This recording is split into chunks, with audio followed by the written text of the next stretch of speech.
감사합니다. 자, 오늘은 지난주 우리 창세기 5장 족보에 관해서 같이 말씀을 참고해 봤는데요. 오늘은 창세기 11장 족보에 대해서 함께 우리가 이 구속사 책을 근거로 해서 같이 우리가 참고해 보도록 하겠습니다. 우리가 이 족보의 형식을 통해서 하나님은 그 구속사를 관통시키고 있죠. 네, 그래서 족보는 성경에 엄청난 그 보화를 담고 있는 그러한 우리가 이 족보는 이 이름 우리가 뭐 예를 들어서 이순신 하면은 용장 하듯이 이 이름으로 기록이 되어 있는 이 족보는 그 연대와 이름을 통해 가지고 하나님께서 그때 당시 어떤 일을 이분을 통해서 역사를 하셨는가. 그래서 이 족보는 창세기 3장 15절에 여자의 후손을 보내주겠다. 이런 그 하나님의 약속과 함께 그 여자의 후손이 이 땅에 오시기까지, 그 오시기까지의 이 경로를 보여주시는 것이 압축시켜 놓은 것이 족보다라고 볼 수가 있겠죠. 그래서 창세기 5장과 창세기 5장과 또 창세기 11장과 마태복음 1장을 연결하게 되면은 우리가 아담부터 예수님까지 모든 족보가 연결된다고 제가 첫 시간에 말씀을 드렸습니다. 그래서 이렇게 하나님은 족보를 통해서 여자의 후손 되시는 예수님께서 이 땅에 오시기까지의 그 과정을 다 이렇게 족보를 통해서 연대를 통해서 기록을 해놨습니다. 그래서 이것을 한 장에다가 다 기록한 것이 누가복음 3장이다 라는 것을 알 수가 있죠. 누가복음 3장은 예수 그리스도 그 이상은 누구요? 그 이상은 누구요? 그 이상은 아담이요? 그 이상은 하나님이더라. 이렇게 누가복음 3장에 기록이 되어 있습니다. 그래서 이 하나님께서 인류를 구원하시는 그 모든 구속사적 그 경륜을 족보로 압축을 시켜놨죠. 그래서 우리는 그 족보를 압축을 풀어서 보게 되면은 사실 제가 이렇게 마태복음 5장, 창세기 5장을 1시간 반에 이렇게 강의를 했지만은 다른 한 사람 한 사람을 우리가 공부하게 되면은요, 그 속에 그 시대 하나님께서 이 사람을 통해서 그 시대에 어떤 일을 행했다는 것도 우리가 다 알 수가 있어요. 그런데 우리가 뭐 시간이 이렇게 넉넉지는 않으니까 오늘은 이제 11장을 같이 공부해 보도록 하겠습니다. 우리가 이 창세기 11장은 이제 그 노아의 아들 셈부터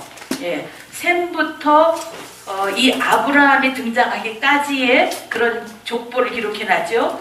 그래서 이 창세기 11장 족보의 특징 3가지를 말씀드린다면은 아브라함의 등장을 알리는 족보다라고 볼 수가 있죠. 이 창세기 11장 족보는 아브라함의 등장을 알리는 족보다. 그래서 이 아브라함이 등장한다는 것은 뭡니까? 이스라엘의 태동기다라고 볼 수가 있는 거죠. 이스라엘의 태동기.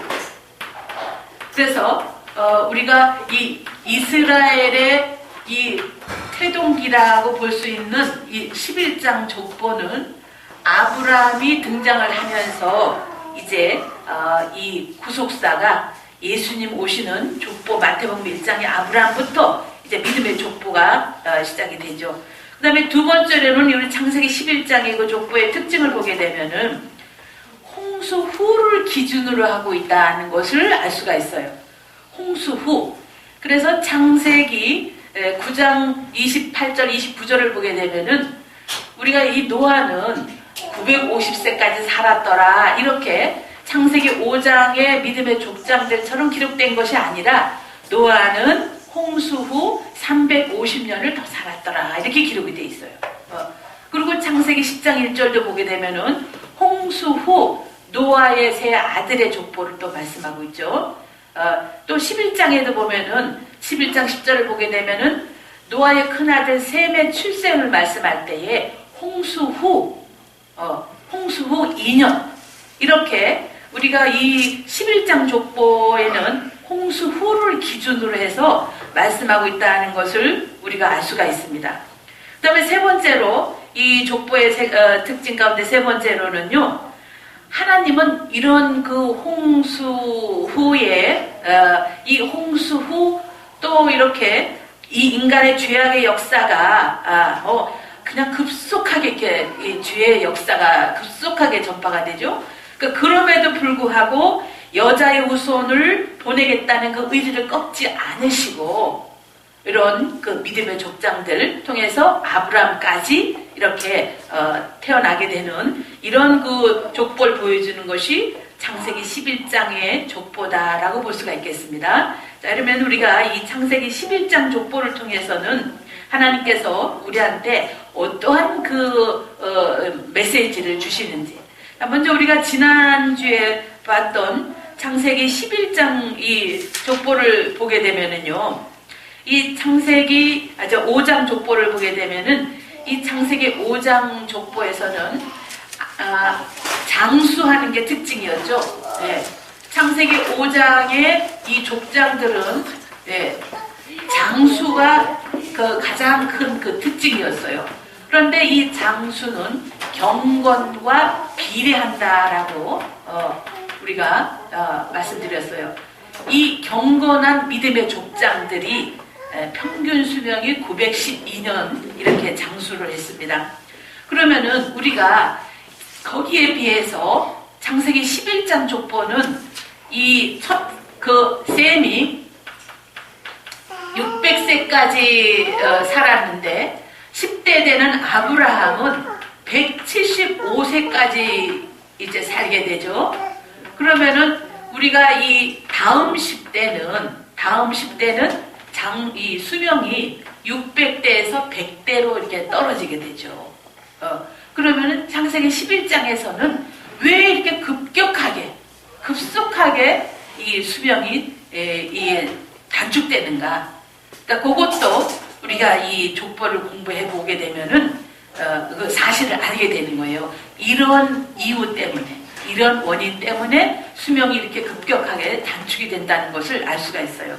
그러니까 우리는 그때 당시에 이런 믿음의 족장들의 삶에서 이렇게 수명이 단축됐구나라는 것만 알 것이 아니라 그 속에서 우리는 오늘날 내가 어떠한 믿음의 생활을 해야 된다는 답을 얻는 것이 우리가 구속사를 공부하는 목적이 되겠죠. 어쨌거나 성경에 보면은 죽은 사자보다 산 개가 낫다 그랬잖아요. 이 모든 사도들이라든가 믿음의 족장들에 비해서 참 저는 볼 때 너무나 이렇게 우리 하는 일이 작지만은 어쨌거나 살아서 하나님 말씀을 증거하는 죽은 사자보다 산 개가 낫다는 거죠. 그럼 오늘날 우리에게 하나님이 바라시고 원하시는 또한 구속 경륜이 있을 거다 이 말이죠. 그러니까 그것을 성경은 고린도전서 10장 4절 보게 되면 우리 11절에 보게 되면은 성경은 우리의 거울로 기록이 됐다 그랬어요. 예. 이 거울을 보고 자신을 고치듯이 우리가 이 말씀을 통해서 우리의 고칠 것은 고치고 바르게 할 것은 바르게 하면서 우리 시대에 허락하신 사명을 완수하는 것이 우리가 이렇게 공부하는 목적이라고 볼 수가 있겠습니다. 자, 그래서 오늘은 그러면은 이제 이 11장에 나오는 족장들에 대해서 그 수명을 보겠는데요. 11장은 10장하고 기록 형식이 달라요. 이 하향식 족보로 기록되어 있는 것은 같지만은 우리가 창세기 5장의 족보는 아담이 130세에 셋을 낳고 800년을 지내며 자녀를 낳다가 930세를 향수하고 죽었다. 이런 형식으로 기록되어 있죠. 예. 그런데 5장은 그렇게 되어 있지를 않고 셈이 홍수 후 2년에 아르박삿을 낳고 이렇게 그 다음에 몇 년을 지내었다 이렇게만 나와요. 기록 형식이 5장에 비해서 간단하죠. 그러니까 그것은 뭡니까? 이 하나님은요 절대적으로 이 믿음의 분량만큼 성경의 기록 부분도 배려를 하셔요. 그래서 우리가 이 구약의 4대 선지자가 있는데 이 4대 선지자는 뭘로 4대 선지자를 세웠냐면은 성경의 기록 분량을 보고 성경 기록 분량으로 4대 선지자 이렇게 하는 거예요. 또 성경에는 믿음이 없는 사람들은 기록을 안 해요. 예. 우리가 이 노아 같은 경우, 노아 얼마나 위대하신 분입니까? 근데 노아 부인에 대해서는 한마디도 없어요. 한마디도.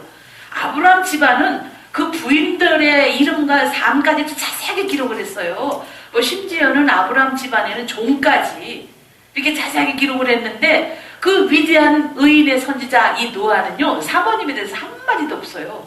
그럼 그건 뭡니까? 하나님 보실 때 믿음이 쥐뿔도 없다 이 말이죠.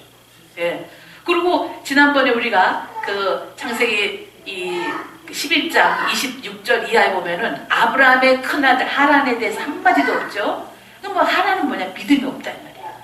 이렇게 하나님은 철저하게 이 믿음이 있는 사람에 대해서는 자세하게 기술을 하시지만은 믿음이 없는 사람은 이렇게 이 성경에 할애를 안 해주셔요. 그렇다면은 이 11장 족보는 5장에 비해서 하나님 보실 때에 믿음이 5장의 족장들만 못하다 이거죠. 예. 자, 그런 것을 우리가 감안하면서 이제 이 11장 족보를 보게 되면은요, 셈은 몇 살에 11장 10절을 보게 되면은 우리가 이 셈이 몇 살에 아들을 낳았다라는 게 나와 있죠. 자, 창세기 11장 10절을 같이 보시겠습니다. 예, 창세기 11장 10절. 자, 10절 보면 셈은 100세 곧 홍수 후 2년에 아르박삿을 낳았고 그랬죠. 그럼 이 셈은 100세에 100세에 아르박삿을 낳았다는 거죠. 예, 100세에. 그래서 이 100세에 아르박삿을 낳았고, 예, 그 다음에 500년을 지내며 자녀를 낳았으며 이렇게 나와 있죠. 예, 500년을 지내며 자녀를 낳았으며 이렇게만 나와요. 몇 살에 죽었다라는 건 안 나와요. 예. 자, 이런 형식으로 11장 족보는 기록이 돼 있죠. 그 다음에 이 아르박삿은 이 아르박삿은 35세에 셀라를 낳고, 셀라를 낳고 403년을 지냈다. 403년을 지냈다. 이렇게 기록이 돼 있죠. 그 다음에 이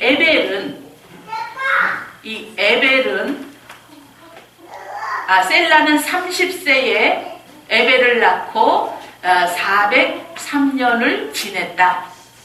또 에벨은 34세에 벨렉을 낳고 430년을 지냈다. 또 이 에벨은 벨렉을 낳았는데 이 벨렉은 30세에 루를 낳고 209년을 지냈다. 이렇게 기록이 돼 있고, 루는 32세에 수룩을 낳고 207년을 지냈다. 또 수룩은 30세에 나홀을 낳고 207년을 지냈다. 또 이 나홀은 29세에 데라를 낳고 119년을 지냈다. 데라는 70세에 아브라함을 낳고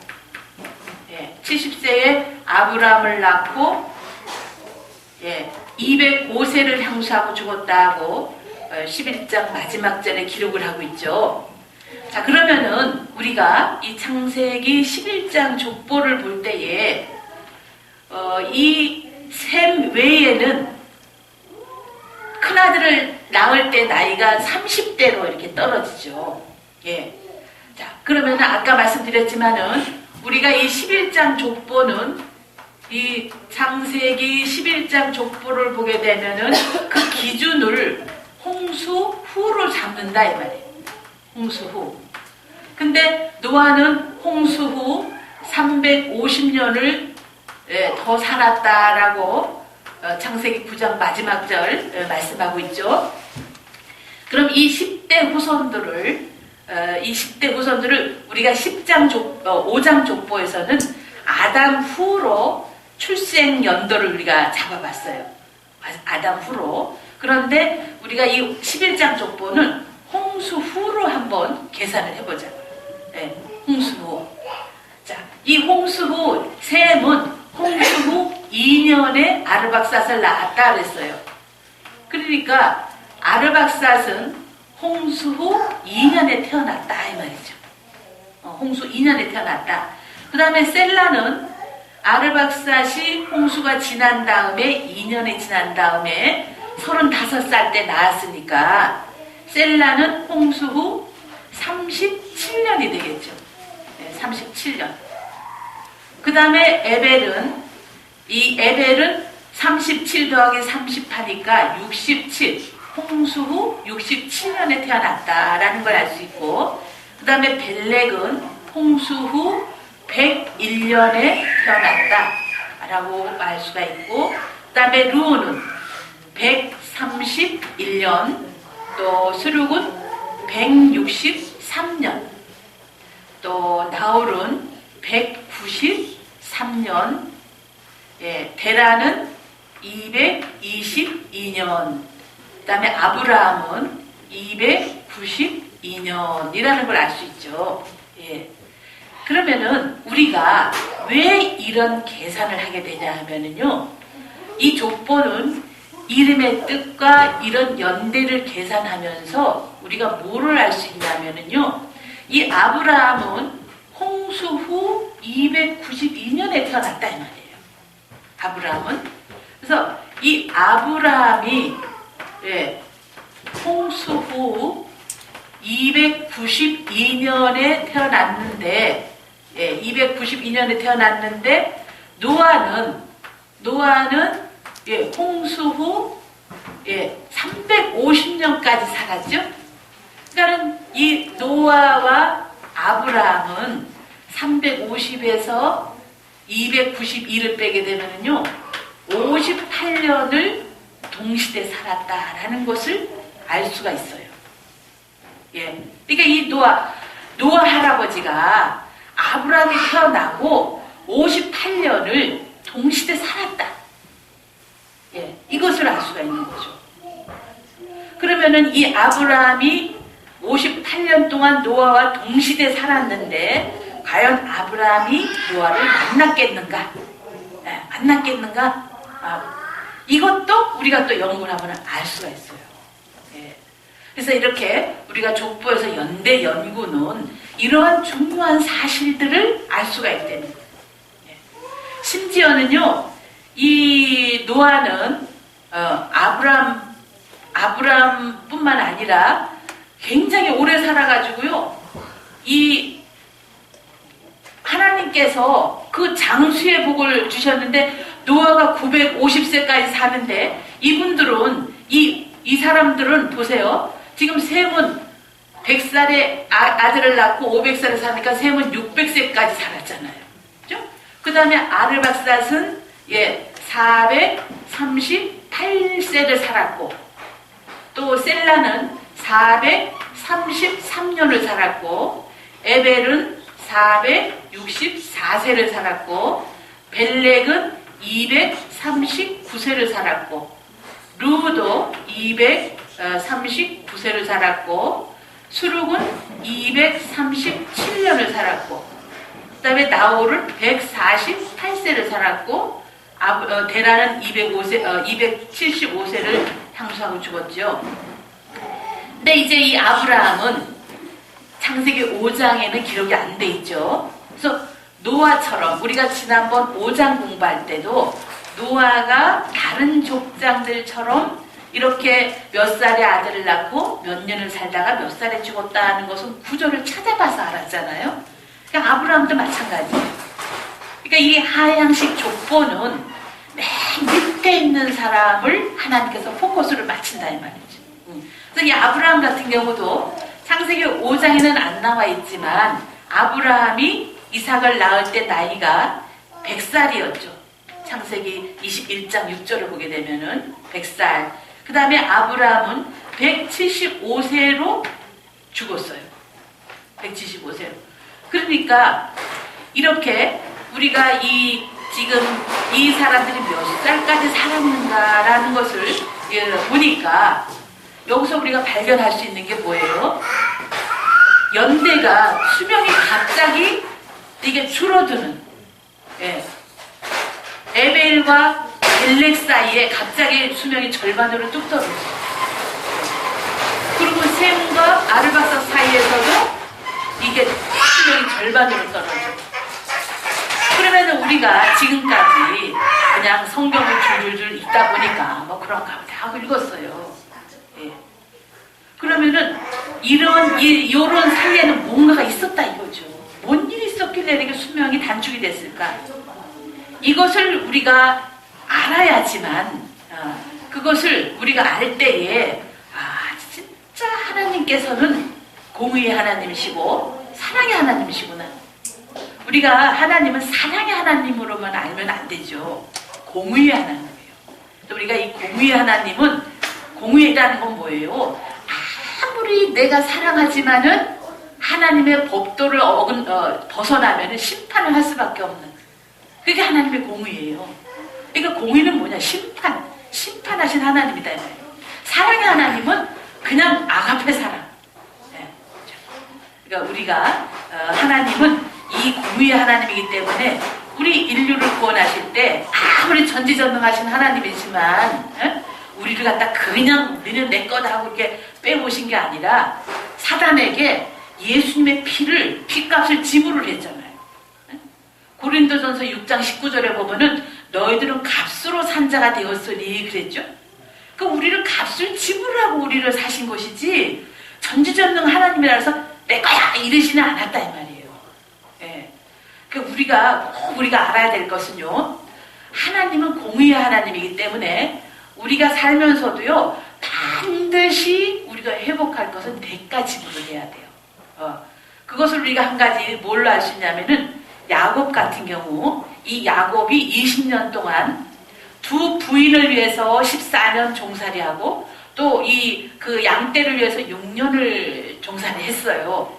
이 야곱은 자기의 그 부인과 자녀와 양떼를 위해서 20년 동안 대가 지불을 정확하게 했어요. 대가 지불도 그냥 누가 대충 한 게 아니라 진짜 누가 보거나 말거나 목숨 바쳐 충성했어요.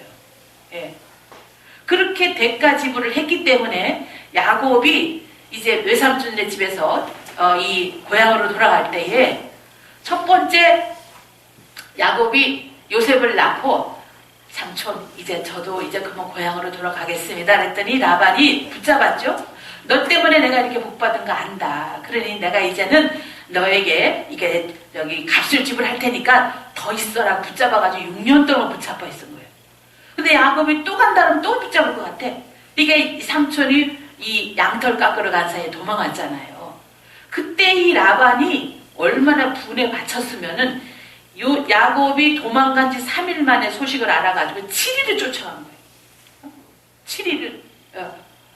그러니까는 7일 야곱을 만날 그 전날 하나님께서 라반한테 나타나셔가지고 너는 선악간 야곱한테 말하지 말아라 하고 그냥 하나님이 딱 그어버렸잖아요. 왜? 그때 이제 이 라반이 와가지고 하나님이 말하지 말라니까 말은 안 하는데 뭐라 하냐면 야 너 가면 가지 왜 내 신을 가지고 도망가냐? 왜 내 신까지 가져가냐? 그러니까는 야곱은 라헬이 드라빔을 가지고 온 줄 몰랐어요. 그러니까 야곱이 그걸 모르니까 무슨 말씀을 하시냐고. 내가 왜 외삼촌 신을 가져왔냐고. 하여간 찾으면 누구든지 그 찾으면 다 저주받는다고. 자기가 가장 사랑하는 여자가 가져온 줄도 모르고 드라빔을 가진 사람은 저주받는데 그까지 라반이 다 찾아보니까 못 찾았잖아요.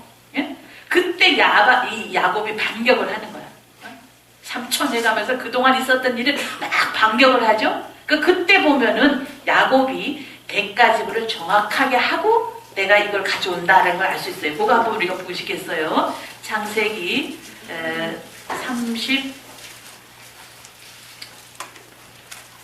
32장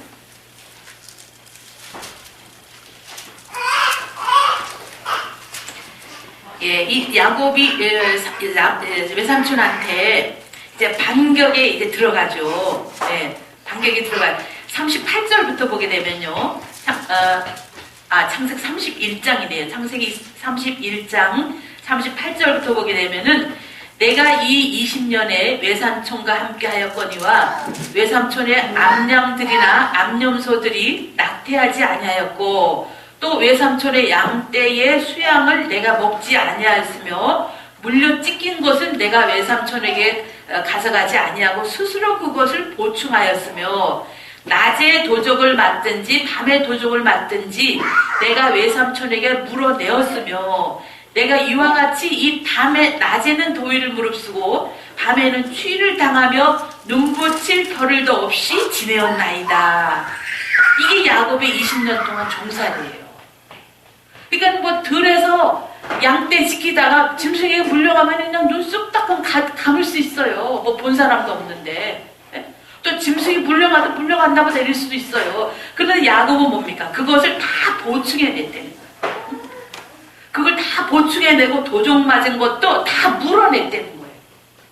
그리고 낮에 더위와 밤에 추위를 무릅쓰고 누가 보든 안 보든 자기의 이 직무에 대해서 정말 이 성실하게 했다는 거죠. 그러니까 이렇게 야곱은 이 대가지불을 다 하고 이 모든 것을 자기가 취했다 이 말이에요. 그런데 이때 이 라반은 정말 이 언약 자손되는 야곱을 핍박하는 그런 우리가 사단의 상징이라고 본다면은 이렇게 대가지불을 했음에도 불구하고 라반이 뭐라 그러냐면은요. 거기 43절을 보게 되면은 43절 보면 라반이 야곱에게 뭐라 그래요? 라반이 야곱에게 대답하여 가로되 딸들은 내 딸이요 자식들은 내 자식이요 양떼는 나의 양떼요 내가 보는 것은 다 내 거래. 네. 이렇게 어거지를 쓰죠. 그 우리가 이렇게 믿음 생활을 하면서 누가 안 본다고 얼렁뚱땅 하잖아요. 나중에 사단이가 안 놔줘요. 그러니까 우리가 하나님의 공의의 속성을 만족시켜야지 하나님께서 우리 편이 되는 거예요. 내 편이 되는 거예요. 그러니까 야곱이 이렇게 정직하게 성실하게 자기의 이 사명을 다 했으니까 하나님께서 야곱에게 손을 들어준 거죠. 만약에 야곱이 대충 뭐 잊어버린 거 눈썹 감고 물려 찢긴 거 그냥 뭐 그런가 보다 하고 이랬으면은요 공의의 하나님도 야곱의 손을 들어줄 수 없는 거예요. 그래서 우리가 이 땅에서 믿음 생활할 때 꼴이라도 갚지 않고는 아무도 그 나라 못 같아요. 예. 이런 말씀의 원리를 알 때에 누가 보든 안 보든 정말 성실하고 정직하게 우리가 이 믿음 생활을 해야 된다는 것을 알 수가 있죠. 예. 그래서 이렇게 하나님의 보좌의 기초는 공의와 공도라는 거잖아요. 의와 공도. 의와 공도. 예. 그래서 우리가 이렇게 대가지불을 정확하게 할 때에 하나님께서는 사단에게 담대하게 얘는 내 거다 하고 이렇게 야곱처럼 하나님께서 우리를 보호해 주시는 거죠. 예. 그래서 우리가 원리를 알 때에 이 성경에서 하나님께서 우리를 이 말씀을 통해 가지고 어떻게 우리에게 주어진 사명을 감당해야 된다. 그런 것을 알 수가 있죠. 그러니까 우리가 저희 교회 같은 경우는 아침 7시면은 매일 경건 예배를 드려요. 네, 매일 경건 예배를 드려요. 그러니까 요즘 같은 겨울에는요, 7시면 깜깜해요.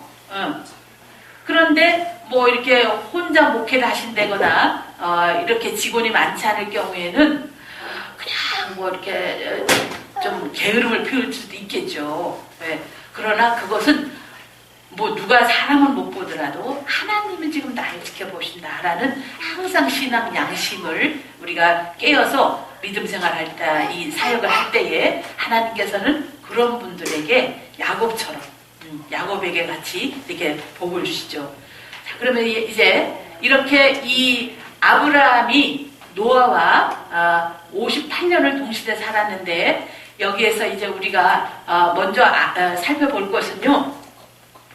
이 신앙, 구속사의 가장 핵심은 신앙전수예요. 신앙전수. 네. 이 신앙전수를 우리가 구속사의 가장 핵심은 신앙전수라고 볼 수가 있는데, 예.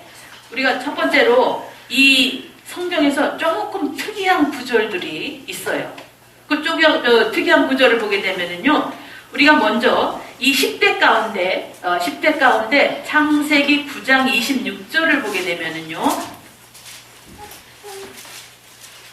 예, 창세기 9장 26절을 보게 되면은 이제 홍수 심판이 끝나고 노아가 방주에서 나와서 포도 농사를 짓죠. 그 포도 농사를 짓는데 노아가 포도주를 마시고 벌거벗었을 때에 그때 이 함이 둘째 아들이 그 하체를 보고 셈과 야벳에게 가가지고 그거를 고했다 그랬죠. 그런데 셈과 야벳은 겉옷을 취해가지고 뒷걸음질 쳐가지고 이렇게 덮었다 그랬어요. 아버지의 그 하체를 덮었다 그랬어요.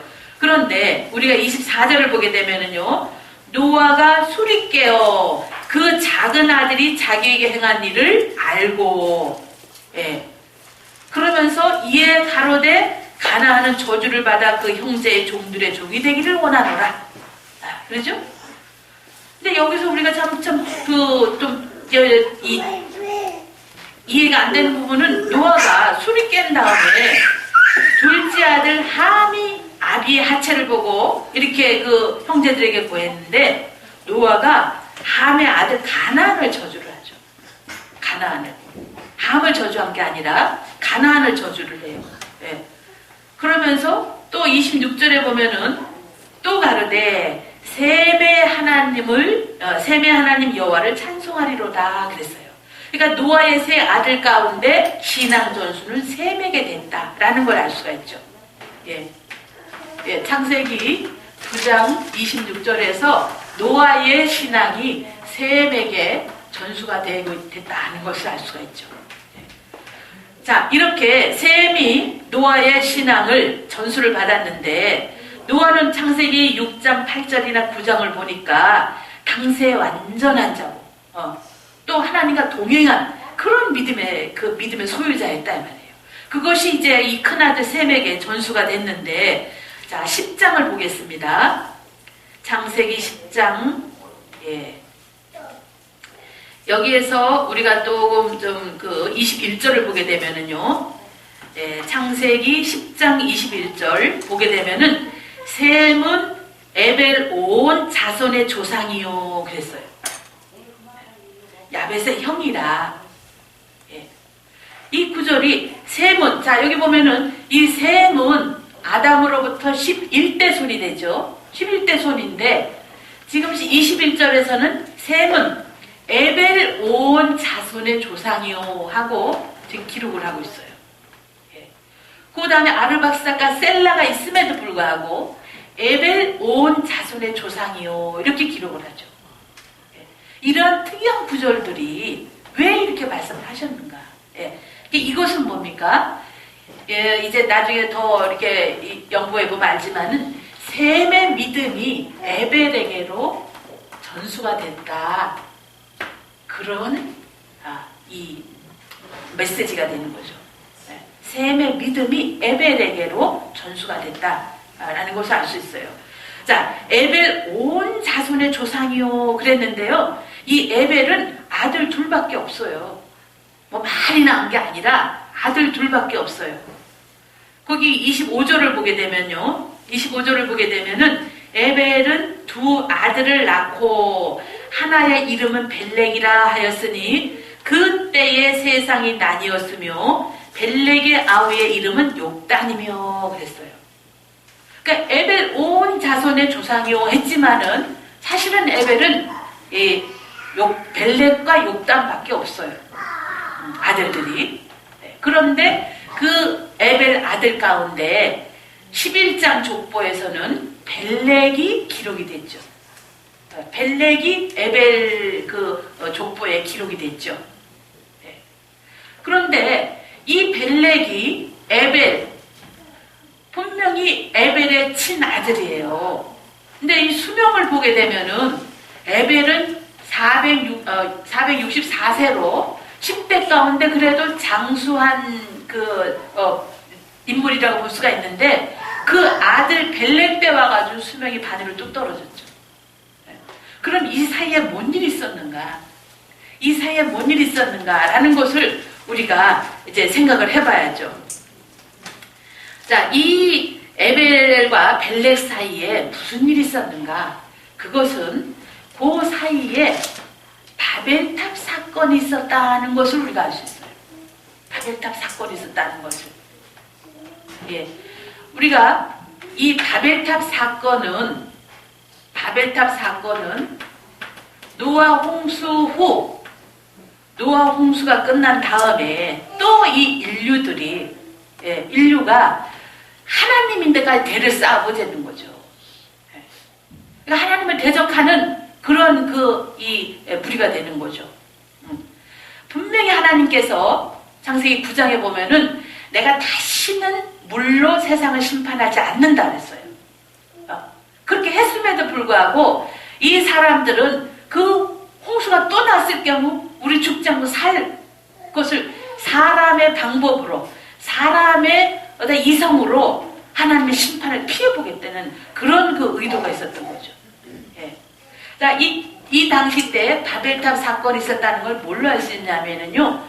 바벨탑 그 언어가 하나일 때에 하나님께서 이 인생들이 도대체 뭔 짓을 하나 하고 내려와 보시니까 이 대를 갖다가 그냥 하늘까지 닿게 쌓아보겠다 그러니까 하나님께서 아이고 이것들 봐라. 이게 말이 다 통하니까 인간의 힘을 모아가지고 하나님 없이도 자기를 보호하며 살아보겠다고. 그러니까 하나님께서 탁 쳐가지고 언어를 갖다 혼자 캐버려 나눠버렸어요. 예. 근데 그때가 뭐냐? 이 벨렉이라는 이름의 뜻이 나뉘다라는 뜻이에요. 예. 이 벨렉의 이름이 나뉘다라는 뜻이에요. 자, 거기 11장 9절을 보게 되면 11장 8절 9절을 보겠어요.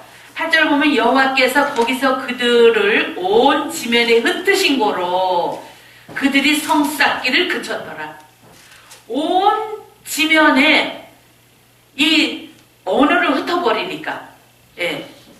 자, 거기 9절에 그랬죠? 그러므로 그 이름을 바벨이라 하니 이는 여호와께서 거기서 온 땅에 언어를 혼잡게 하셨습니다. 그냥 언어가 하나였었는데 하나님께서 흩으신 뒤로부터 여기서 샤라샤라 여기서 샤라샤라 그러니까 자동적으로 말이 통하는 사람끼리 모여 살 수밖에 없죠. 예. 이렇게 언어를 흩은 그 때가 바벨탑 사건 때문이었는데 조금 전에 읽었던 10장 25절을 보게 되면은요. 이 벨렉 때에 에벨은 두 아들을 낳고 하나 이름을 벨렉이라 하였으니 그때의 세상이 나뉘었다는 겁니다. 네, 그때의 세상이 나뉘었다는 거죠. 그러니까 이 벨렉 때에 바벨탑 사건이 있었던 거죠. 네. 그래서 이렇게 바벨탑은 하나님을 대적하는 이 바벨탑 사건이 메소포타미아를 중심으로 해가지고 전 세계에서 급속하게 이것이 퍼진 거예요. 이때에 이런 그 바벨탑 사건으로 하나님을 대적하는 이 문화가 전 세계적으로 급속하게 퍼질 때에 이 에벨의 뜻은 그 어원이 아바르라는 강을 건너다라는 뜻이에요. 네. 아바르라는 이 어원. 강을 건너다. 그러니까 우리가 이 에벨은 이때에 이 바벨탑 사건에 연루되지 않고 여호와의 신앙을 지키기 위해서 강을 건너서 자, 우리가 이 팔레스틴 지역의 저기를 보게 되면은요. 이렇게 가나안 땅이 있고 그 다음에 우리가 이 히데갈강과 메소포타미아 강이 합쳐서 이제 아카바만으로 들어가게 되죠. 여기가 우루 지역이죠. 우루. 갈대 우루 지역. 우리가 이 지역이 메소포타미아 지역이잖아요. 그런데 이때에 이렇게 이 에벨은 지금 이 에벨이 바벨탑 사건과 연루되지 않고 강을 건너서 여호와의 신앙을 지키는 그런 이주를 예, 강을 건너서 우리가 이것은 그 성경에는 안 나와 있지만은 그 유대인들의 그 고대사에 보면은 기록이 돼 있어요. 유대인들의 고대사에 이 에벨이 어디를 가냐면요, 이 강을 건너서 알레포 지역으로 이주를 한 거예요. 알레포 지역으로. 이 알레포 지역이 지금 시리아 그 지역이죠. 이 알레포 지역으로 이주를 해서 거기에 그때의 그 에불라 왕국이라는, 그때 이 에불라라는 작은 나라가 있었어요. 작은 나라가 있었는데 에벨이 그로 이주를 해가지고요, 에불라 왕국을 건설을 한 거예요. 이 에불라 왕국을. 그래서 이 에벨이 건너가기 전에도 작은 나라가 있었지만은 에벨이 글로 이주를 하면서 이 왕국이 엄청 커진 거예요. 굉장히 강성해진 나라가 된 거예요. 이렇게 에벨이 이쪽으로 이제 이 유라데 강을 건너서 이주를 해서 이곳에서 이 에볼라 왕국을 건설하고 거기에 초대 왕으로 통치한 것이, 이것이 이스라엘의 고대 문헌에도 있는데 하나님의 역사가 70년도에 그 시리아에 폭격을 맞은 어떤 집에서 이 토판이 발견이 된 거예요. 토판 15,000개가 발굴이 된 거예요. 예. 그 토판 15,000개가 그 수메르어를 번역한 그때 당시 사전이에요, 사전. 예.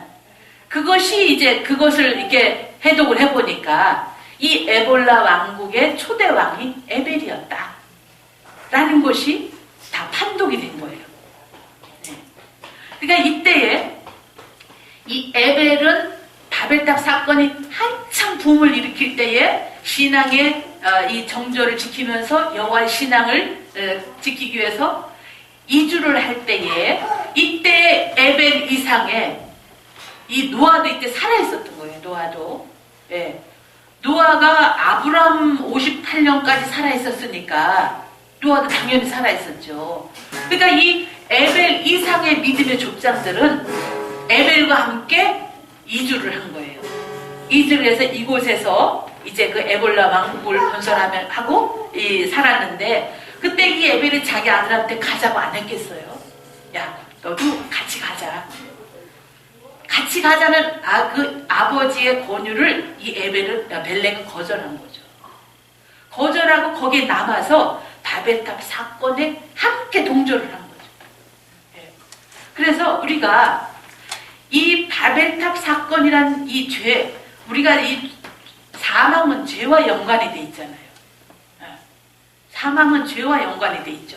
그러니까 이 벨렉이 이러한 이 죄 때문에 결국에는 다시 이 벨렉이 셈의 후손이고 노아의 후손이었던 이 벨렉은 성별된 삶을 선택하지 않고 세상과 함께 합세하고 거기에 동조하던 이 벨렉은 결국 자기 아버지 수명의 절반도 못 살고 이렇게 죽어버린 거죠.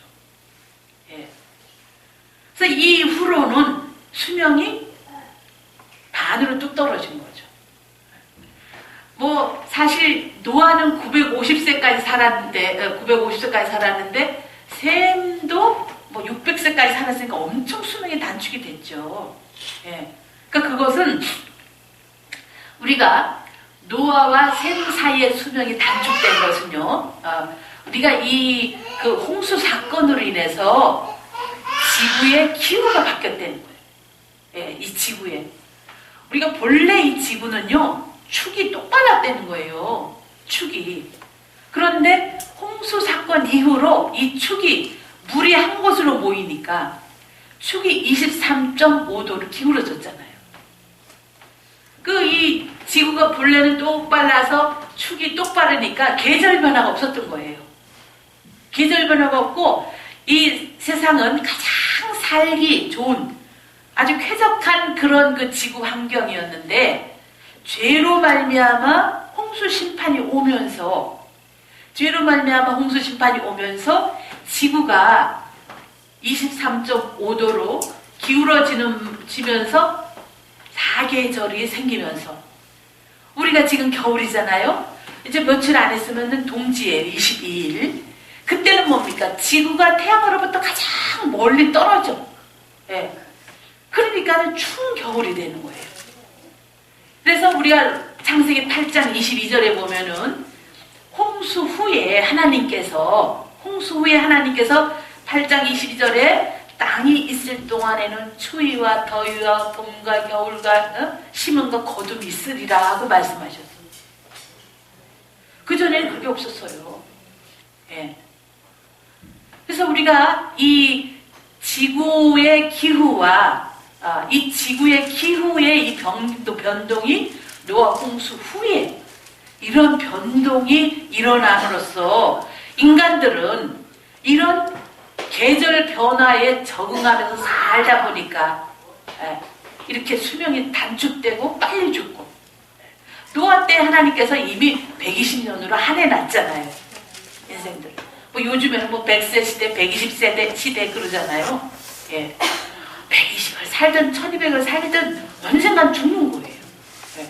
그런데 성경에 보면은 우리가 천국은 죽어서만 가는 게 아니다 이 말이죠. 예. 자, 창세기, 제가 이 창세기 1장, 2장, 3장은 66권의 주석이다라고 말씀을 드렸는데, 창세기 1장, 2장, 3장을 보게 되면은요, 우리 인간 구원의 설계도가 나와 있죠. 인간 구원의 설계도가 나와 있어요. 예. 자, 우리가 이 창세기, 자, 한번 보시겠어요? 2장. 예, 우리가 창세기 2장 7절을 보게 되면은 여호와 하나님이 흙으로 사람을 지으시고 그랬죠. 이 흙이라는 단어가 히브리어로 아파르예요. 아파르. 그 아파르라는 단어는, 이 아파르라는 단어는 먼지, 티끌 이런 뜻이죠. 예, 먼지, 티끌. 흙으로 사람을 지으시고 생기를 그 코에 불어넣으시니 사람이 생명이 된지라. 리빙 소울. 예, 생명이 된지라 그랬어요. 예. 그런데 이제 이 8절에 보게 되면은, 8절을 보게 되면 여호와 하나님이 동방의 에덴에 동산을 창설하시고 그 지으신 사람을 거기 두시고 그랬죠? 그러면은 이제 이것이 에덴 동산이라면은 이 사람을 에덴 동산 안에서 지었어요? 밖에서 지어서 데리고 들어갔어요? 밖에서 데리고 들어갔죠? 예.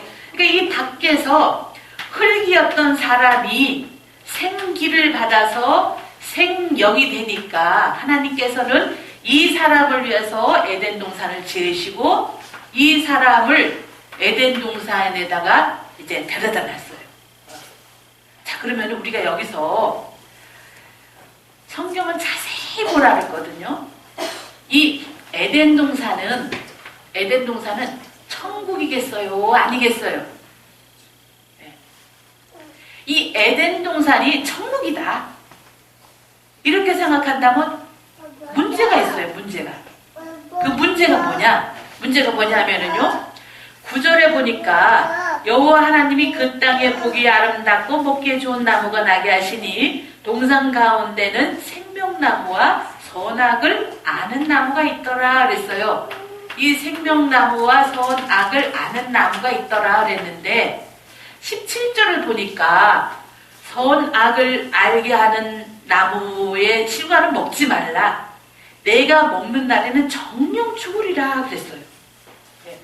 그러면은 우리가 이 에덴 동산 안에서도 죽을 가능성이 있다는 거죠. 생명나무 선악을 따먹게 되면은. 그러니까 그것은 뭡니까? 우리가 요한계시록 21장 4절 볼 때에 천국은 다시는 사망이 없고 눈물, 아픔, 고통이 없다 그랬는데 에덴 동산 안에는 사망의 가능성이 있다는 거죠. 그러니까 이것은 에덴 동산은 완전한 천국은 아니다 라는 것을 알 수가 있죠. 예. 자, 그러면은 이 에덴 동산은 완전한 천국은 아니고 그럼 뭐냐? 양육 장소다 이 말이에요. 양육 장소. 여기서 아담이 하나님 말씀에 순종을 해가지고 생명나무를 따먹었다면, 선악과 안 먹고 생명나무만 따먹었다면 아담은 영생할 수 있는 존재였다 이 말이에요. 예. 그러니까 우리가 이 영생할 수 있는 존재라는 것은, 자, 여기서 아담이 생명나무 실과만 따먹고 영생했다면 이 영생은 죽음을 맛본 영생이겠어요? 맛보지 않은 영생이겠어요? 죽었다가 영만 영생하는 거겠어요? 죽음을 맛보지 않은 영생이겠어요? 맛보지 않은 영생이죠? 그건 뭐냐? 하나님께서 우리한테 주시고자 하는 것은 죽음을 맛보지 않은 영생. 예. 이것이 하나님께서 우리한테 주시고자 하는 그 모델로 에녹이 죽지 않고 변화했죠. 엘리야가 죽지 않고 승천했죠. 예. 그거 하나님께서 그렇게 우리를 하나님 나라 데려가고 싶어서, 예. 하나님은 죽음의 그림자도 없는 그분을 우리는 아버지라 그러잖아요. 아버지. 하나님 아버지. 우리 아버지, 내 아버지. 예.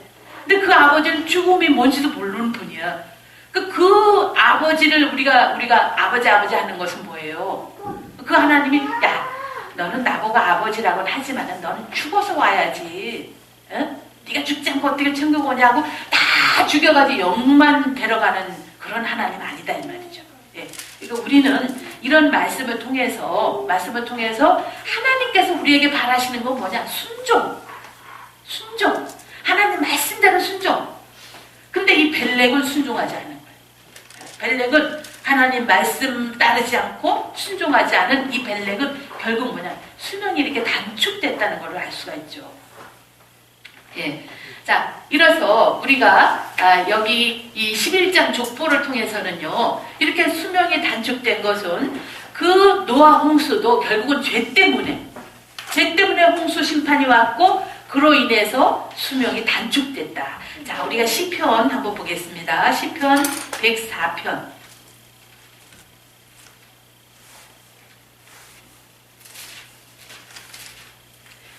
자, 예.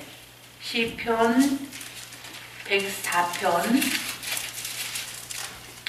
네, 6절부터 8절까지 한번 보시겠습니다. 6절부터 8절까지 보게 되면은요, 옷으로 덮음같이 땅을 바다로 덮으심에 물이 산들 위에 섰더니 주의 견책을 인하여 도망하며 주의 우레소리를 인하여 빨리 가서 주의 정하신 처소에 이르렀고 산은 오르고 골짜기는 내려갔나이다.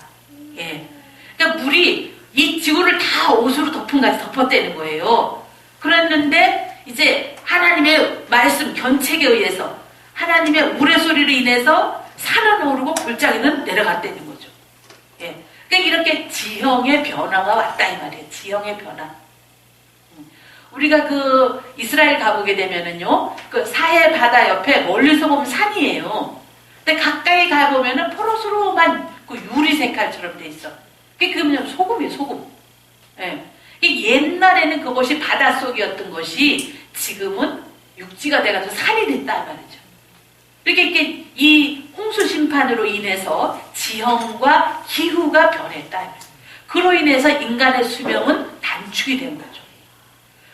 그래서 노아는 950세까지 살았는데 셈은 600세, 친아버지, 친아들임에도 불구하고 수명이 이렇게 급속하게 단축이 된 것은 이런 이 지구 환경이 기후와 이런 지형이 변화에 따라서, 예. 저들도 보면 우리 교육자들이 하는 일은 요람에서 무덤까지 쫓아다니잖아요. 예. 그런데 연세 드신 어르신들이 가장 많이 가는 계절이 그 봄에서 겨울에서 봄으로 옮기는 그때 많이 이렇게 그 약하시던 분들이 가셔요. 계절이 변하는 그 시점에. 예. 그러니까 이렇게 우리는 모르는데 계절이 변할 때 우리 세포와 우리 몸속에서는 거기에 적응하느라고 엄청 아마 스트레스를 받는 것 같아요. 예. 그러니까 그런 때에 우리가 그 약하신 분들은 많이 이렇게 가시더라고요. 예. 그러니까 우리가 이렇게 이 사람은요, 먹는 음식과 기후에 따라서 체형이 바뀌면 되는 거예요. 먹는 음식과. 그래서 우리가 그 미국 서양 사람들 보면 특히 미국 사람들 보게 되면요 다리가 길고 허리가 짧잖아요. 상체가 짧죠. 예, 거기에 비해서 우리 이 동양 사람들은 허리가 길어요. 허리가 길다 보니까 다리가 짧죠. 그러니까 그것이 왜 그러냐 하면은요 이 동양 사람들은 채식 위주로 하잖아요. 근데 이 채식 위주로 하다 보니까 내가 살아가는 열량을 이 채소에는 그렇게 많지가 않으니까 많이 먹게 되는 거예요. 그러니까 장이 길다는 거예요. 장이 길다 보니까 허리가 길다는 거예요. 근데 서양 사람들은 고기가 주식이잖아요. 이 고기는 열량이 높아. 그러다 보니까 장이 동양 사람처럼 길면 안 돼. 그러니까 이게 장이 짧다는 거예요.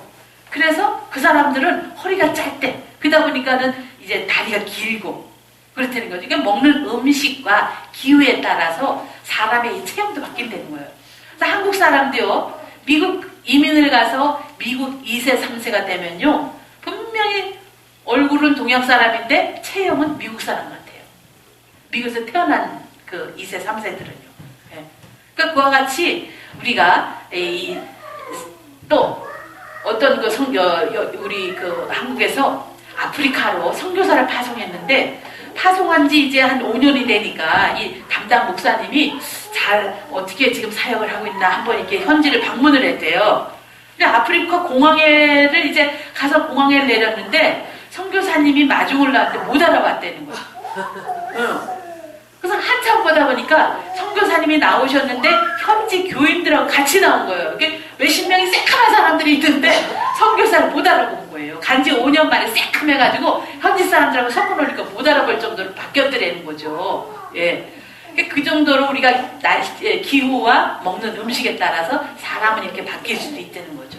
예. 그래서 이렇게 우리가 이런 그 연대를 연구하다 보면은요, 왜 수명이 단축되는지를 우리가 알 수가 있어요.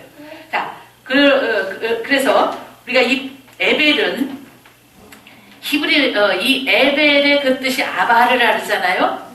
이 아바르의 뜻이 뭐냐? 강을 건너는 자라는 뜻이에요. 근데 그 어원이 히브리와 같은 어원이에요. 아바르가 히브리와 같은 어원이에요. 그래서 이 히브리가 이불이잖아요. 그러니까 이것이 강을 건너다. 그러니까 이것은 이 아브라함을 보고 히브리인이다 그랬거든요. 예, 아브라함을 보고 히브리인이다라고 말을 했어요. 창세기 13장 14절을 보게 되면은요, 그 창세기 13장 14절에 아브라함을 가리켜서 도망한 자가 와서, 이게 소돔 고모라 그 롯이 이제 잡혀갔잖아요. 근데 거기서 도망한 자가 히브리 사람 아브라함에게 고하니 그랬죠. 네. 아브라함에게 고하니. 그러니까 이렇게 이 아브라함 히브리인데 그 뜻이 뭐냐면 강을 건너온 자라는 뜻인 거예요. 그러니까 아브라함도 강을 건너온 자라는 거죠. 여호수아 24장에도 그 말씀이 있죠. 예.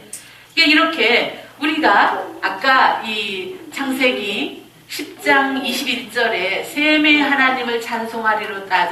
그 셈은 온 에벨의 조상이요 이렇게 말씀했죠. 그런데 이제 이 셈의 신앙이 에벨에게로 전수가 됐는데 이 에벨의 신앙이 아브라함한테 전수가 됐다는 것을 우리가 이름을 통해서 알 수 있다 이 말이에요. 이름을 통해서. 이 에벨이라는 이 이름의 뜻이 아바르라는 히브리 어원하고 어원이 똑같다 이 말이에요. 네. 그러니까 이 에벨의 신앙이 아브라함에게로 전수가 됐다라는 것을 우리는 알 수가 있죠. 예. 자, 그런데 우리가 창세기 11장 족보를 보면은 사실은 벨렉부터 데라까지는 믿음의 족보에 들어올 자격이 없는 사람들이에요. 예. 이 벨렉부터 데라까지는 믿음의 족보에 들어갈 자격이 없는 사람들이에요. 그런데 기록이 돼 있어요. 그러니까 그것은 뭐냐? 아브라함 덕을 보는 거예요. 이 아브라함을 여기서 이제 등장을 시켜야 되는데, 예. 그래서 아브라함은 벨렉의 후손이에요. 벨렉의 후손. 그래서 우리가 이제 이 구속사를 앞으로 계속 이제 족장 시대를 걸쳐서 이제 가나안 그 사사기를 지나서 또 통일왕국 시대, 분열왕국 시대, 포로 시대, 포로 기한 시대 쭉 공부하다 보면은요, 하나님이 예수님이 오시기까지 그 구속 경륜 섭리하신 하나님이 정말 너무너무 애간장을 태우시면서 아슬아슬하게 사단을 속여가면서 사단을 이겨가면서 이렇게 여자의 우선 예수님 오시기까지 이렇게 하나님이 구속사를 진행을 하셨어요. 네. 이렇게 진행을 하셨는데 우리가 이렇게 이런 사람들 중간에 이런 이 믿음이 없는 이런 사람들, 네. 그렇지만은 이런 사람들을 참아주시고 기다려주시는 것은 또 이 아브라함이라는 이 믿음의 조상이 등장이 돼야 되기 때문에 그렇게 해서 예수님이 이 땅에 오셨는데 이 예수님이 오셨는데 지금도 유대인들은 우리는 아브라함의 자손이다 이거예요. 아브라함 우리 아버지다 이거예요. 요한복음 8장을 보면은 아브라함. 예.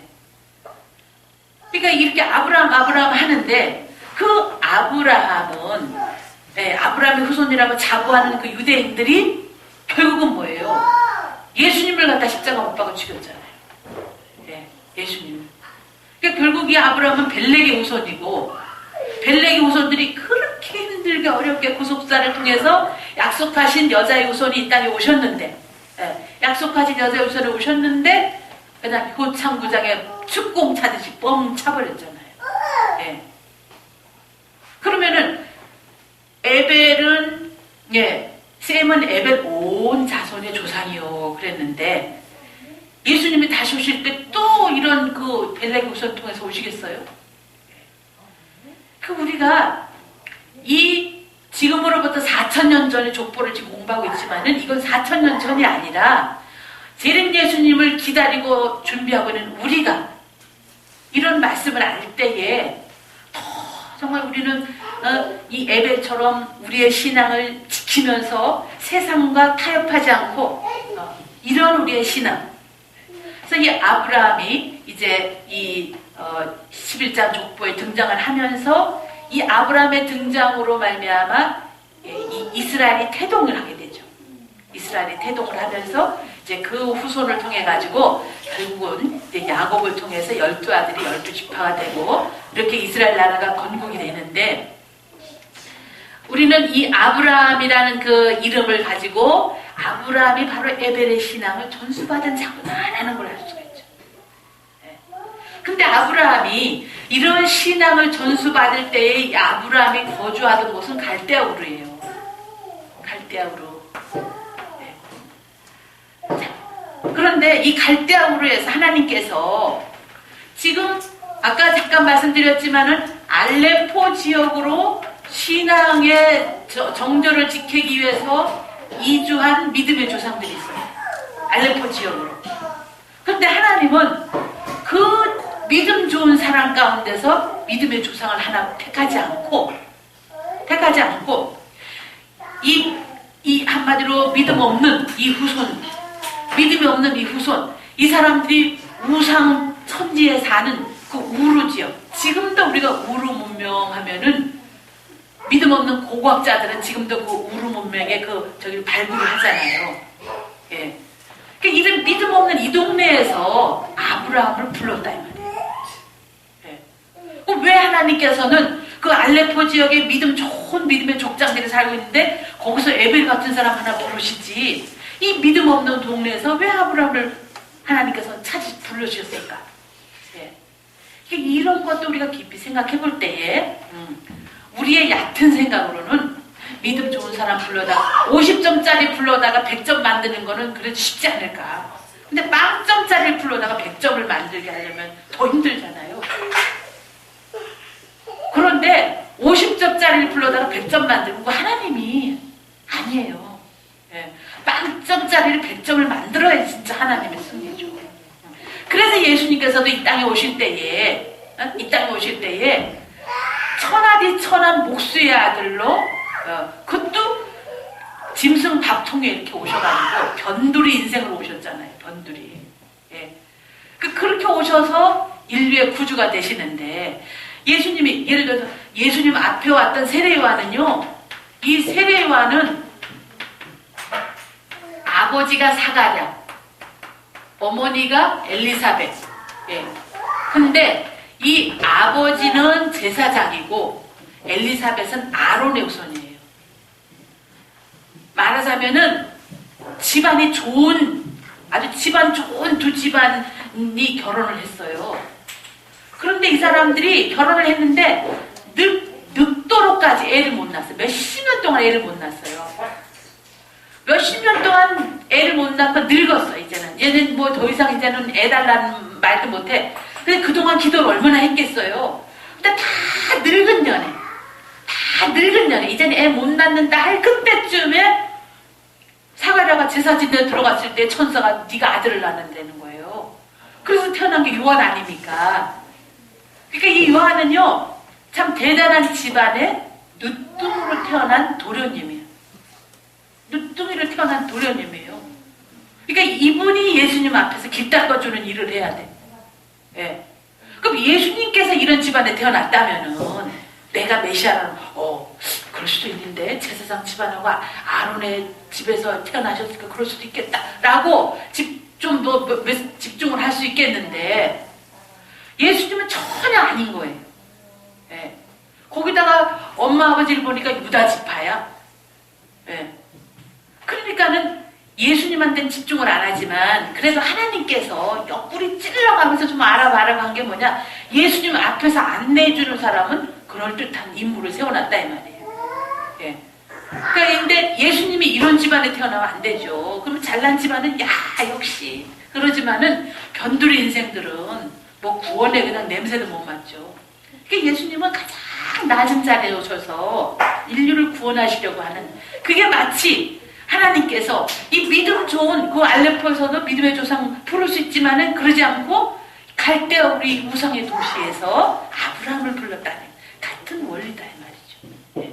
그래서 우리가 교회에서도 사역을 하실 때 밥 사주고 옷 사주고 용돈 주고 이런 사람, 우리 박유진 목사님은 그런 사람 항상 조심하라래요. 네.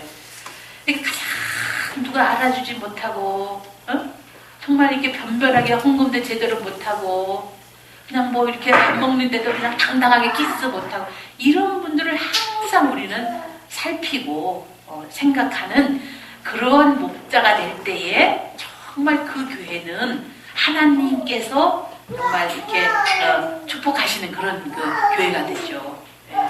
그래서 우리는 바로 이런 그 하나님이 하신 일들을 통해서도 우리가 알 수가 있어요.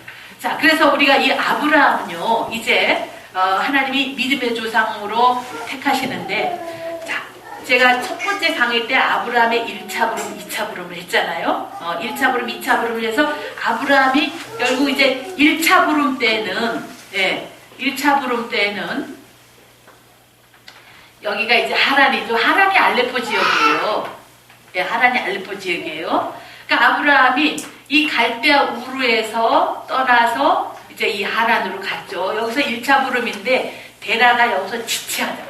데라의 이름의 뜻이 지체하다예요. 이 데라가 지체하니까 하나님께서는 아브라함한테 영광의 세계를 보여주셨고 아브라함한테 떠나라 했거든요. 그렇지만 아브라함은 자기가 하나님의 영광의 세계를 받지만은 자기가 주체자가 되지 않고 아버지한테 말씀을 드려서 떠날 때는 데라가 주체자가 돼서 떠났는데 목적지는 가나안이에요. 이 목적지는 가나안인데 데라는 이 하란 지역에 가니까 자기 직계 조상이 왕족이 돼가지고 잘 살고 있어. 그러니까 이 데라는 거기 가보니까 아이고 여기 살만하구나. 그러고 거기서 삐삐대는 거예요. 그건 아브라함은 아버지 우리의 목적지는 가나안입니다.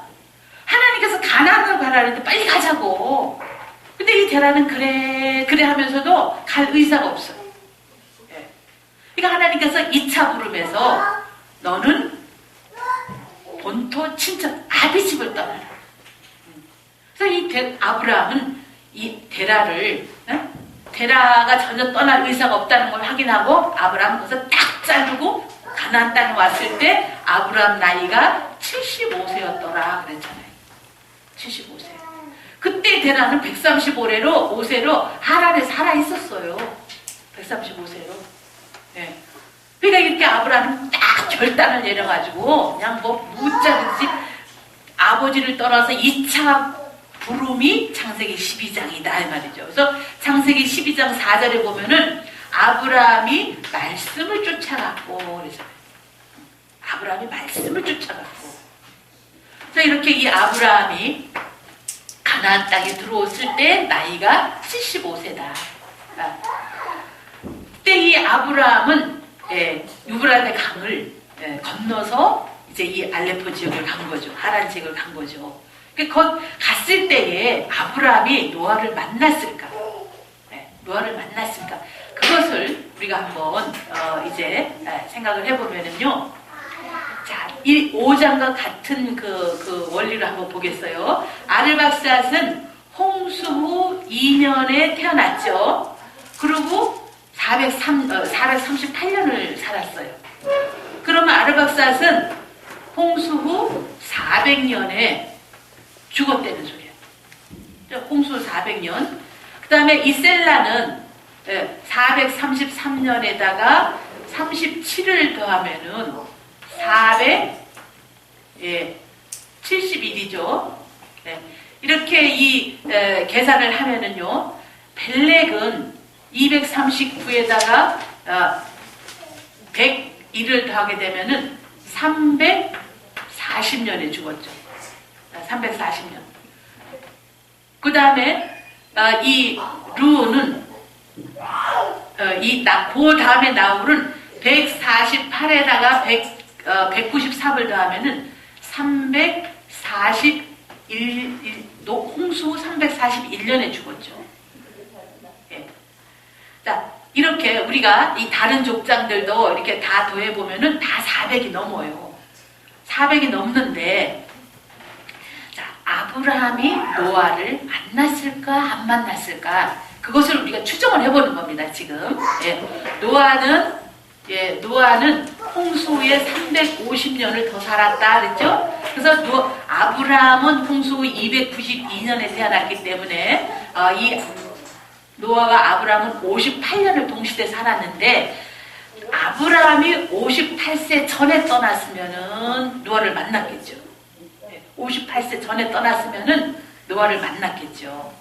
그러면은 이 아브라함이 몇 살에 떠났을까? 이 갈대우리를 몇 살에 떠났을까? 그것을 우리가 이게 추정을 해보면은요, 이 데라가 볼 때에 지금 이 사람들은 아담을 직접은 못 만났지만은 조상들을 통해서 들은 소리는 있어요.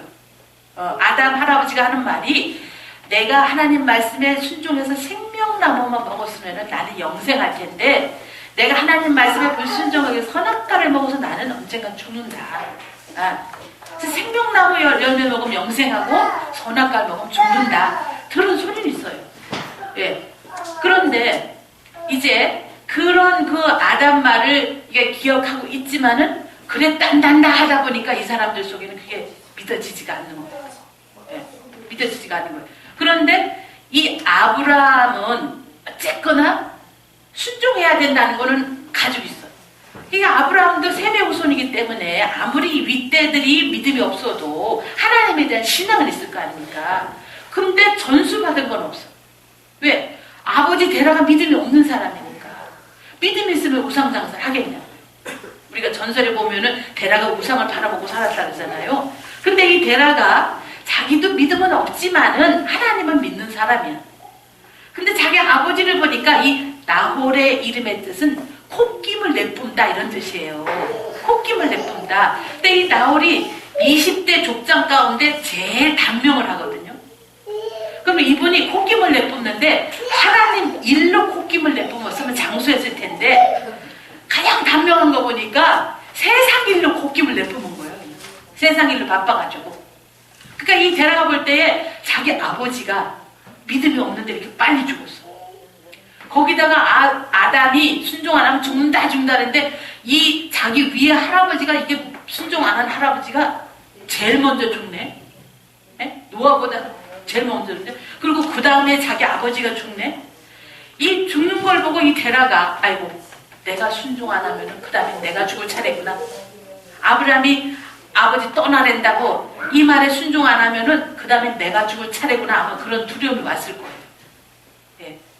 그래서 이 아브라함이 이 데라가 창세기 11장 11장에 보면은 데라가 주체자가 제가 떠나잖아요. 31장에 보면은. 근데 이 데라가 떠날 그 시간, 그 시점이 벨렉이 죽은 그 해라면은, 그 해라면은 아브라함은 48세에 떠나는 거예요.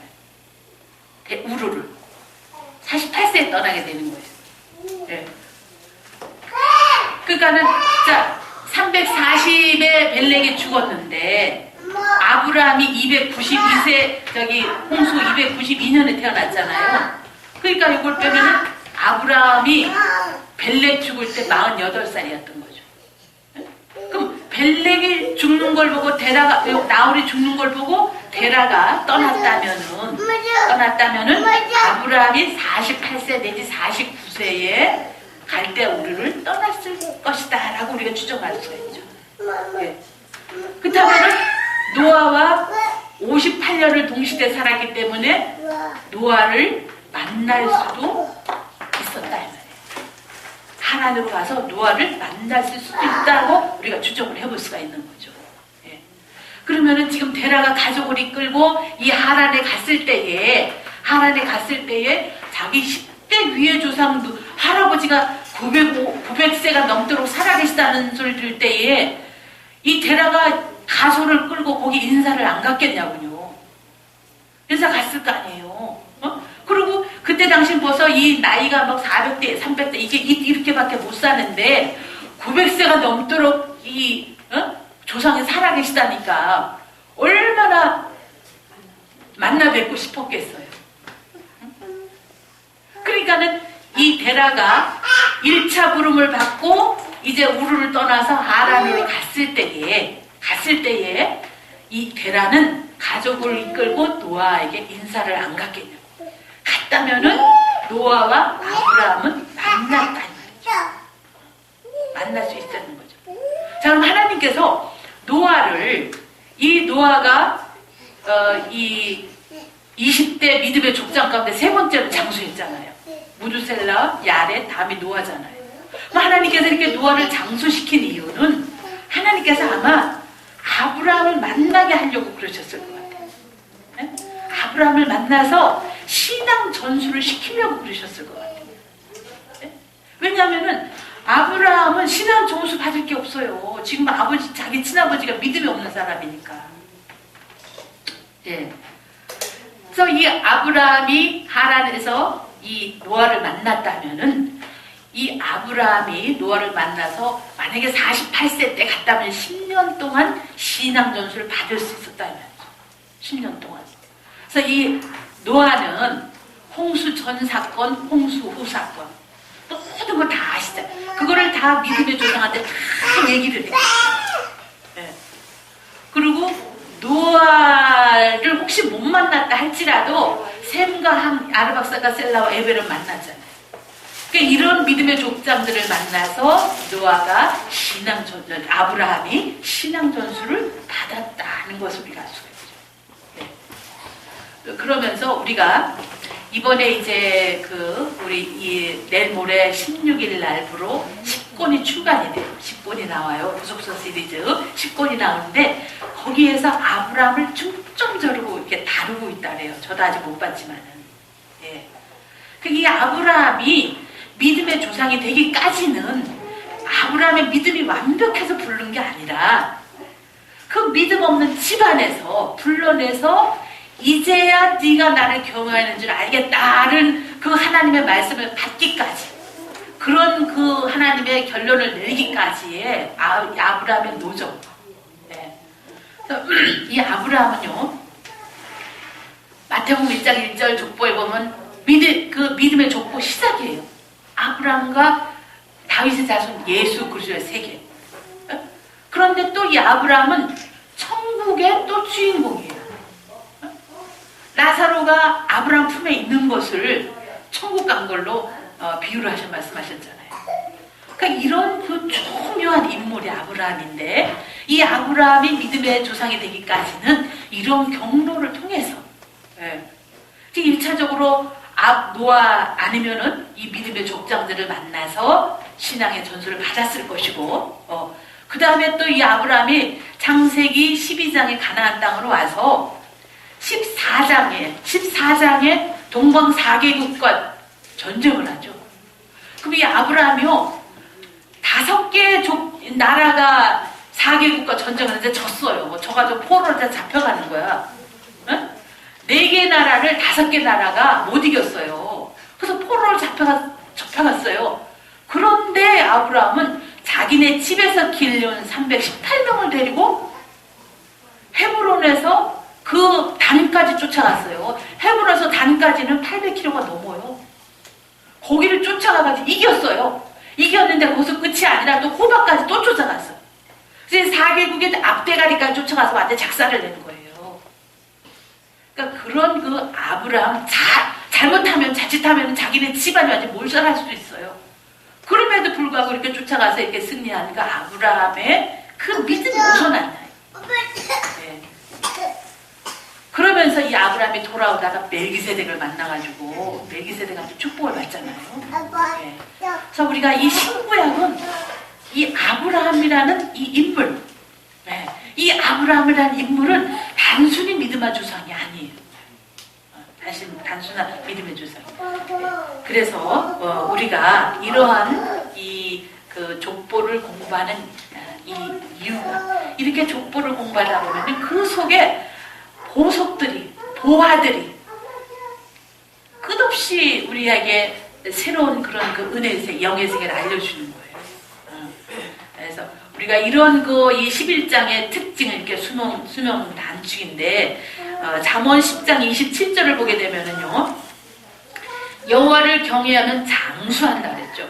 그러나 악인의 연세는 짧아진다. 시편 55편 23절에도 보면은 남의 피를 흘리게 하고 속이는 자들은 자기의 날의 반도 못 산대. 예. 또 잠언 3장 1절에 2절에도 말씀하시고, 예. 또 신명기 4장 44절에도 이렇게 말씀하고 있죠. 예.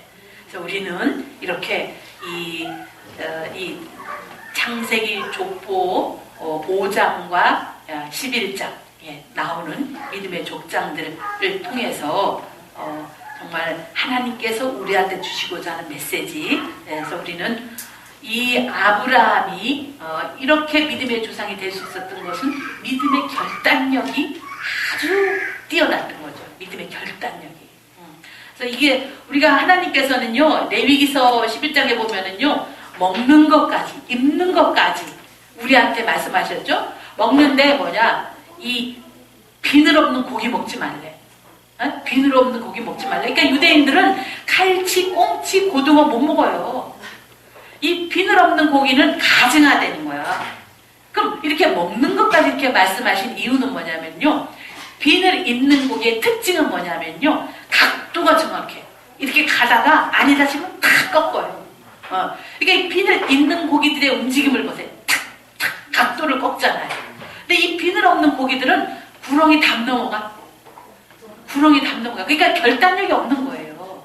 그러니까 우리는 이 하나님 말씀에 비추어서 아니다 싶으면은 정말 아브라함처럼 결단력이 있어야죠. 아닌 걸 알면서도 그냥 인간 도리상 어쩔 수가 없다고 구불구불하면요, 하나님이 토해버려요. 네. 그러니까 그런 결단력으로 우리도 아브라함과 함께, 갈라디아 3장 9절에 그러죠. 아브라함과 같은 믿음 있는 자는 아브라함과 함께 복을 받는다. 그러니까 아브라함 복은 아직 끝나지 않았어요. 예. 그러니까 아브라함 같은 믿음이 있을 때 우리도 아브라함과 함께 복을 받는, 그 믿음의 노정을 우리한테 아브라함을 통해서 보여주신 거죠. 4,000년 전에 아브라함 노정만 우리가 공부하고 뭐하겠어요. 오늘날 내가 중요하다 이 말이죠. 그래서 이런 결단력 있는 믿음으로 이 죄의 세상을 탈출하고 떠나서 정말 하나님이 원하시는 온전한 믿음. 마태복음 5장 48절을 했죠. 하늘에 계신 너희 아버지 온전함과 같이 너희도 온전하라. 이렇게 말씀하셨어요. 그것이 우리 믿음의 커트라인이에요. 그러니까 우리는 세상에 붙어서 적당히 세상과 타협하는 벨렉 같은 자가 아니라 정말 하나님께서 아니다 하면은 과감하게 끊고 자르고 떠날 수 있는 그런 믿음의 결단력이 있는